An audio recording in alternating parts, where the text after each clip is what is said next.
Multibagger stocks यानी कि ऐसे स्टॉक्स जो हमें यहाँ पर 10 गुना, 20 गुना, 50 गुना या 100 गुना जितने रिटर्न्स तक हमें यहाँ पर लाकर देते हैं, उन स्टॉक्स को मल्टीबैगर स्टॉक्स कहा जाता है। तो इस तरीके के स्टॉक्स को ढूंढना और उसके अंदर निवेश करना किसे नहीं पसंद, हम सभी लोगों को वो पसंद है। तो बस आज की इस वीडियो के अंदर मैं आप लोगों के साथ में ऐसे ही एक मल्टीबैगर स्टॉक के बारे में बताऊंगा जो पर्सनली मुझे इस स्टॉक के अंदर काफी ज्यादा पोटेंशियल नजर आ रही है और आने वाले टाइम के अंदर ये स्टॉक काफी ज्यादा ग्रो करेगा, ऐसा मुझे पर्सनली लगता है। तो सब कुछ जानेंगे आज की इस वीडियो के अंदर। तो चलिए शुरू करते हैं आज के इस वीडियो को। तो मैं यहाँ पर आ चुका हूँ टिकट ऐप के ऊपर। टिकट ऐप के ऊपर हम लोग यहाँ पर इस कंपनी की बेसिक एनालिसिस करेंगे। उसके बाद में मैं आप लोगों को लेकर जाऊँगा स्क्रीनर के ऊपर, और स्क्रीनर के ऊपर जाने के बाद हम लोग इस कंपनी की डिटेल के अंदर और एडवांस लेवल की एनालिसिस करेंगे। तो यहाँ पर कंपनी का नाम है सियाराम सिल्क मिल्स लिमिटेड। अगर हम लोग बात करें सेक्टर की, तो ये लोग यहाँ पर टेक्सटाइल के सेक्टर से आते हैं। अगर हम लोग कंपनी की मार्केट कैप की, कंपनी की साइज़ की बात करें, तो ये 2600 करोड़ की मार्केट कैप के साथ में एक बहुत ही छोटी सी स्मॉल कैप कंपनी यहाँ पर है। अगर हम लोग बात करें स्टॉक प्राइस की, तो फिलहाल इसका स्टॉक का प्राइस 596 रुपीज़ के आसपास में चल रहा है। अगर हम लोग 1 वीक की बात की जाए, तो 1 वीक के अंदर इसने 4% के रिटर्न दिए। वही अगर आज की बात की जाए, तो सिर्फ आज के दिन के अंदर इसने करीब 7% के आसपास में हमें रिटर्न लाकर दिए हैं। पिछले एक महीने की बात की जाए, तो एक महीने के दौरान यहाँ पर इसने 2% के रिटर्न दिए। वही पिछले एक साल के दौरान कंपनी ने यहाँ पर 11% के रिटर्न दिए। पिछले अगर हम लोग 5 साल की बात करिए, तो 5 साल के अंदर यहाँ पर कंपनी ने 5% के रिटर्न दिए। वही अगर मैक्स टू मैक्स की बात करिए, तो 1187% के यहाँ पर हमें रिटर्न लाकर दिए। तो हम लोग यहाँ पर देख लेते हैं कि भाई टिकट ऐप इस कंपनी के बारे में क्या बता रहे हैं। तो टिकट ऐप का स्कोर कार्ड हम लोग यहाँ पर देख लेते हैं। टिकट ऐप के हिसाब से कंपनी का परफॉर्मेंस यहाँ पर लो है, कंपनी की वैल्यूएशन एवरेज है, कंपनी की ग्रोथ जो है वो एवरेज है। वही अगर प्रॉफिटेबिलिटी की बात की जाए, तो कंपनी की प्रॉफिटेबिलिटी हाई है, एंट्री पॉइंट को यहाँ पर गुड दिखाया जा रहा है। वही अगर हम लोग रेड फ्लैग की बात की जाए, तो रेड फ्लैग यहाँ पर लो दिखाया जा रहा है। तो ओवरऑल स्कोर कार्ड जो है वो काफ़ी ज़्यादा अच्छा दिख रहा है। यहाँ पर जो परफॉर्मेंस है उसे लो दिखाया जा रहा है, और इसके पीछे की भी रीज़न है कि भाई पिछले 1-2 सालों के दौरान, पिछले 5 सालों के दौरान यहाँ पर कंपनी ने कुछ अच्छे रिटर्न्स लाकर नहीं दिए, और इसके पीछे का भी रीज़न मैं आप लोगों को समझाऊंगा। तो अब हम लोग यहाँ पर कंपनी की वैल्यूएशन को और कंपनी को समझने के लिए समझते हैं इसकी की मैट्रिक्स को। अगर पी रेशियो की बात करी जाए, तो फिलहाल यहाँ पर इसका 11 के आसपास में इसका पी चल रहा है। इस सेक्टर का जो पी है वो 66 का है। तो सेक्टर के हिसाब से जो कंपनी की वैल्यूएशन है वो काफ़ी ज़्यादा कम है। तो ये कंपनी के लिए सबसे पहली और सबसे अच्छी चीज़ यहाँ पर हो जाती है। अगर पी बी रेशियो की बात की जाए, तो 2.30 का यहाँ पर कंपनी का पी बी रेशियो है। भाई सेक्टर का जो पी बी रेशियो है वो 6.22 का है।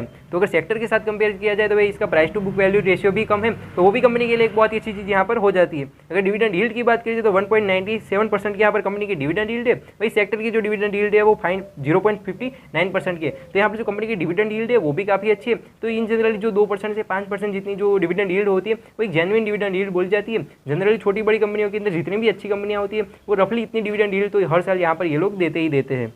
तो अब हम लोग यहाँ पर इसका हल्का सा पेयर कंपैरिजन कर देते हैं। यहाँ पर एक वेदांता फैशंस करके कंपनी है, तो उसका पी जो है वो 72 का है। वहीं यहाँ पर दूसरी एक केपीआर मिल्स करके कंपनी है, तो उसका जो पी है वो 31 का है। अगर हम लोग यहाँ पर तीसरी कंपनी की बात की जाए, तो ट्राइडेंट यहाँ पर आ जाता है। तो यहाँ पर ट्राइडेंट का जो पी है वो 46 का है। वही अगर हम लोग यहाँ पर चौथे कंपनी की बात कर ले, तो इनका जो पी है वो 60 का है। तो मतलब कि ओवरऑल अगर हम लोग पी रेशियो के चलते अगर इसका कंपेरिजन करने जाए, तो कंपनी की जो वैल्यूएशन है वो काफ़ी सही नजर आ रही है, क्योंकि इस कंपनी का जो पी है वो 11 का है। तो वो कंपनी के लिए एक बहुत ही अच्छी चीज़ यहाँ पर हो जाती है। अगर हम लोग यहाँ पर इसके फाइनेंशियल ट्रेंड को समझने की कोशिश करें, तो यहाँ पर रेवेन्यू के अंदर ईयर ऑन ईयर जब कोविड आया उसके बाद से लेकर अब तक जो रेवेन्यू उसके अंदर ईयर ऑन ईयर काफ़ी अच्छी ग्रोथ देखने को मिली है। साथ ही साथ प्रॉफिट के अंदर भी एक अच्छी खासी ग्रोथ हमें देखने को मिली है। तो वो भी कंपनी के लिए एक बहुत ही अच्छी चीज़ यहाँ पर हो जाती है। अगर हम लोग यहाँ पर इसकी शेयर होल्डिंग पैटर्न को समझने की कोशिश करें, तो पिछले 6 महीने के दौरान यहाँ पर शेयर होल्डिंग पैटर्न के अंदर कोई भी चेंज हमें देखने को नहीं मिले हैं। और अगर हम लोग परसेंटेज वाइज समझने की कोशिश करें, तो कंपनी के प्रमोटर के पास में 67.18% जितने यहाँ पर कंपनी के स्टेक है। वही म्यूचुअल फंड की बात की जाए, तो 1.83% जितना स्टेक यहाँ पर म्यूचुअल फंड्स के पास में है। अगर डीआईएस की बात की जाए, तो डीआईएस के पास में 2.44% जितना स्टेक है। वही एफआईएस के पास में यानी कि फॉरेन इंस्टीट्यूशनल इन्वेस्टर्स के पास में 2.40% जितना यहाँ पर कंपनी का स्टेक है। रिटेलर्स की बात की जाए, तो रिटेलर्स के पास में 26% जितना यहाँ पर कंपनी का स्टेक है। तो शेयर होल्डिंग पैटर्न काफ़ी अच्छे से नजर आ रही है, क्योंकि इस कंपनी के अंदर एफआईआईज, डीआईआईज और म्यूचुअल फंड सभी का यहाँ पर इस कंपनी के अंदर इंटरेस्ट है। और जो रिटेलर्स का जो यहाँ पर कैटेगरी है, जो रिटेलर का स्टेक है वो काफ़ी कम है। तो वो भी एक अच्छी चीज़ यहाँ पर हो जाती है।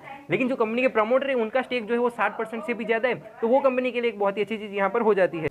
और आज मैं इस कंपनी के बारे में वीडियो बना रहा हूँ, तो इसके पीछे भी एक बहुत ही खास और बहुत इंपॉर्टेंट रीज़न है, क्योंकि इस कंपनी के अंदर 18 सितंबर के दिन एक बायबैक आ रहा है। मतलब कि बायबैक की जो एक्स डेट है वो 18 सितंबर है। और अगर हम लोग इस बायबैक की भी थोड़ी बहुत बात कर ले, तो यहाँ पर बायबैक के अंदर जो स्टॉक का प्राइस रखा गया है वो 650 रुपये का रखा गया है। और फिलहाल स्टॉक का प्राइस जो 600 रुपीज़ के आसपास में चल रहा है। तो काफ़ी अच्छे प्राइस पर यहाँ पर मतलब कि बायबैक निकाला गया है। और अगर थोड़े दिन पहले स्टॉक का प्राइस करीब 550 रुपीज़ के आसपास में चल रहा था, तो उस हिसाब से देखने जाए तो काफ़ी अच्छा यहाँ पर इन लोगों ने बायबैक निकाला था। इस बायबैक के अंदर करीब 3% जितने स्टेक इक्विटी स्टेक को यहाँ पर जो है वो बायबैक के अंदर बाय करा जाएगा और फिर उस स्टेक को यहाँ पर डिस्ट्रॉय कर दिया जाएगा, जिससे कि कंपनी के प्रमोटर का भी स्टेक इनडायरेक्टली और डायरेक्टली बढ़ जाएगा। भी रिटेल निवेशक और दूसरे जितने भी लोगों के पास में कंपनी का जितना भी स्टेक है तो उस स्टेक की वैल्यू बढ़ जाएगी इनडायरेक्टली और डायरेक्टली, और साथ ही साथ में उनका थोड़ा बहुत यहाँ पर स्टेक भी बढ़ जाएगा, तो वो भी कंपनी के लिए एक बहुत ही अच्छी चीज़ यहाँ पर हो जाती है।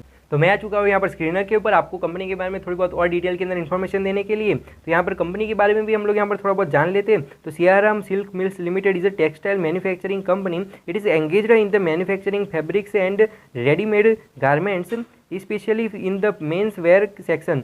तो बेसिकली ये लोग यहाँ पर जो कपड़े वगैरह बनाते हैं, उसके अंदर भी जो यहाँ पर जो मेंस वेयर होता है, जो हमारा जींस वेयर, हमारा जो जेंट्स वेयर होता है, तो उसके अंदर ये लोग कपड़े बनाते हैं, मतलब कि ये लोग मर्दों के कपड़े वगैरह यहाँ पर बनाते हैं। और अगर हम लोग सियाराम की बात करी जाए तो ये लोग यहाँ पर रेमंड और ऐसी दूसरी ढेर सारी कंपनी के सीधे कंपटीटर है। और ये लोग यहाँ पर लग्जरी कपड़े भी मतलब कि बनाते हैं, जो स्टैंडर्ड कैटेगरी के होते हैं वो वाले भी कपड़े बनाते हैं, और मिड रेंज के भी कपड़े यहाँ पर ये लोग बनाते हैं। तो कंपनी का जो ग्राउंड लेवल पर अगर हम लोग बिजनेस की और इसकी प्रेजेंस की बात करी जाए तो ग्राउंड लेवल पर इनका बिजनेस काफ़ी अच्छा हमें नजर यहाँ पर आता है। अगर हम लोग कंपनी के मार्केट कैप की बात करिए तो 2700 करोड़ के आसपास कंपनी की मार्केट कैप है। वही स्टॉक का प्राइस 596 रुपीज़ के आसपास में चल रहा है। अगर 52 वीक हाई लो की बात करी जाए तो रिसेंटली आज ही इसने मतलब कि 52 वीक हाई को टच करा है 610 रुपीज़ को। और अगर हम लोग 52 वीक लो की बात करी जाए तो 399 रुपीज़ का यहाँ पर इनका 52 वीक लो यहाँ पर है। अगर पी रेशियो की बात करी जाए तो यहाँ पर इस वेबसाइट के अंदर 12 का पी दिखा रहा है। जो मैंने टिकट ऐप की बात की तो टिकट ऐप के अंदर करीब 11 का पी दिखा रहा है। तो रफली 11-12 का पी आप लोग मानकर चलिए। अगर बुक वैल्यू की बात करी जाए तो 243 रुपीज़ की यहाँ पर इन लोगों की बुक वैल्यू है। वही डिविडेंड यील्ड की बात करिए तो 1.84% की यहाँ पर इन लोगों की डिविडेंड यील्ड है। अगर आरओसी की बात करिए तो 27% का यहाँ पर इन लोगों का आरओसी है। तो ये एक बहुत ही अच्छी चीज़ हो जाती है कि भाई इनका रिटर्न ऑन कैपिटल एम्प्लॉयड जो है वो काफ़ी अच्छा है। 27% का आरओई मतलब कि काफ़ी आरओसी मतलब कि काफ़ी अच्छी चीज़ हो जाती है। और जो इनका आरओई है वो 23% का है। तो दोनों के दोनों रेशियो जो है वो यहाँ पर काफ़ी अच्छे हमें यहाँ पर नजर आ जाते हैं। तो वो कंपनी के लिए एक बहुत ही अच्छी चीज़ यहाँ पर हो जाती है। अगर फेस वैल्यू की बात करिए तो 2 रुपीज़ की इन लोगों की फेस वैल्यू है। वही इंटरेस्ट कवरेज रेशियो जो है वो 16 का है। जो इंटरेस्ट कवरेज रेशियो होता है वो जितना ज़्यादा होता है उतना अच्छा होता है। यहाँ पर इंटरेस्ट कवरेज रेशियो में कैपेबिलिटी बताता है कि भाई ये लोग जो इन लोगों ने जो डेट वगैरह ले रखे तो उसके इंटरेस्ट वगैरह चुकाने की जो इन लोगों की कैपेबिलिटी है उसी ये रेशियो दिखाता है। और 16 का इंटरेस्ट कवरेज रेशियो मतलब काफ़ी अच्छी इंटरेस्ट कवरेज रेशियो यहाँ पर हो जाता है। अगर हम लोग करंट रेशियो की बात कीजिए तो 2.40 का यहाँ पर इनका करंट रेशियो है। वही इसकी इक्विटी कैपिटल 9.37 करोड़ का यहाँ पर इनका इक्विटी कैपिटल है। रिजर्व्स की बात करिए तो 1132 करोड़ के इन लोगों के पास में रिजर्व्स है।